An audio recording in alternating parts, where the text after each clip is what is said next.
From California is recognized. Thank you, Madam Speaker, and let me thank the gentlelady from the District of Columbia, not only for managing this resolution today, but for your long-standing work to address injustice everywhere, including economic justice, which goes to the heart of this resolution.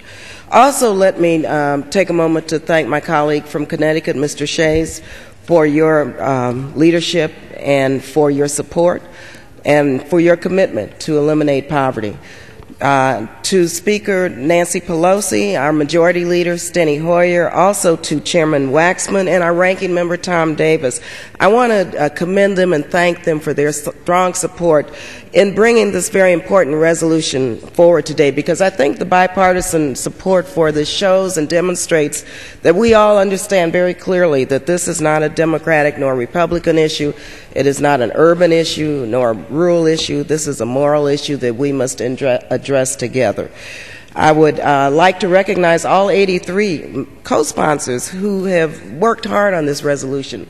Your support has been critical in helping to move it forward. Also, to those who co-chair the Congressional Out of Poverty Caucus with me, Congressman Conyers, Chairman Baca, who chairs the Congressional Hispanic Caucus, Congressman Honda, who chairs the Congressional Asian Pacific American Caucus, and Congressman Butterfield. Their commitment and their dedication is critical to our broader goals of ending poverty. Also, let me thank our staff. I'd like to thank Alexis Brandt of the Majority Leader's Office, Bill Gould, of course, of the Congressional Progressive Caucus, Laila Gomez, the Congressional Hispanic Caucus Fellow, who actually works in my office and has done a tremendous job on this, Tunde Iboda, who was a Brookings Fellow in my office, and Chris Lee of my staff, who really, all of our staff have really kept focused, worked together, and have worked very hard to make sure that this resolution received the support that it has received. Madam Speaker, the resolution before us today is really very straightforward. It simply states that Congress supports setting a national goal of cutting poverty in half over the next 10 years. It's unfortunate that in one of the wealthiest countries in the world, in the wealthiest country in the world, that we even need this resolution, but the fact is that we do. And as both the gentlelady from the District of Columbia and the gentleman from Connecticut reminded us, yesterday we took the time out to honor what would have been Dr. Martin Luther King Jr.'s 79th birthday.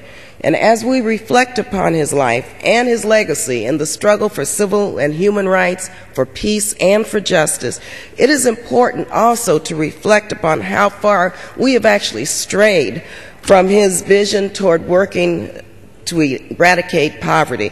And so this resolution is just one small step in honoring his legacy in more than words. It's one small legislative action that we can do today to say we too believe that not only on his birthday but throughout the year we have a responsibility to live his legacy and do what we can do to eliminate poverty. Our country is a land of opportunity, but the sad reality is that income inequality continues to grow and more people are falling into poverty than getting ahead. Just consider the facts. Over 37 million Americans, more than the population of my home state of California, are in poverty, and the number has grown by 5 million within the last 5 to 6 years. 1 in 8 Americans live in poverty now. Poverty in the United States is far higher than in many other developed nations, and inequality is at an all-time high.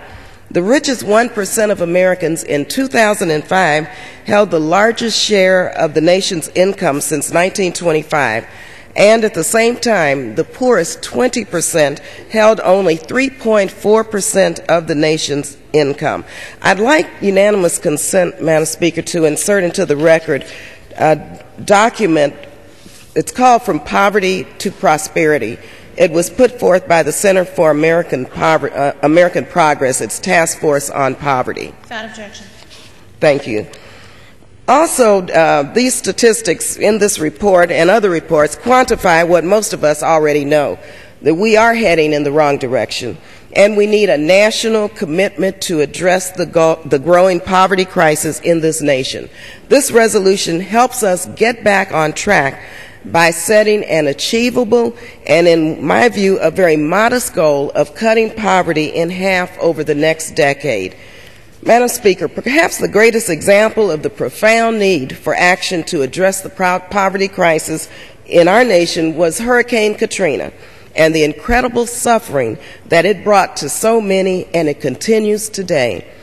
The facts speak for themselves. 1/3 of those displaced by Hurricane Katrina had incomes below 1.5 times the poverty line. The storm had its greatest impact on people of color, affecting African Americans who accounted for nearly half of those affected. The Gulf Coast hurricane should have been a wake-up call. Unfortunately, the administration chose only to hit the snooze button. That's why I'm glad that we're here today in a bipartisan way, helping to sound this alarm again. By setting our sights to tackling poverty head-on, we can take some very serious steps toward bridging the gap between the haves and the have-nots, and there's much work to be done. Last year, again, this important document on the state of poverty in America made several important proposals. The Center based its recommendations on 4 principles: promote decent work, promoting opportunity for all, ensuring economic security for all, and helping people build wealth.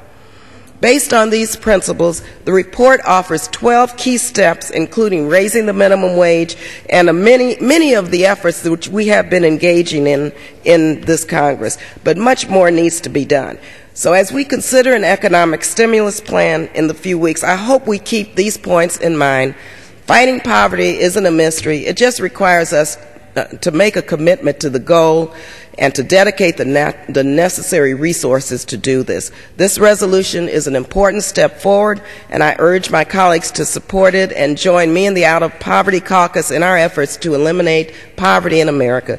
This is a moral imperative which we must all embrace. Thank you, and I yield the balance of my time.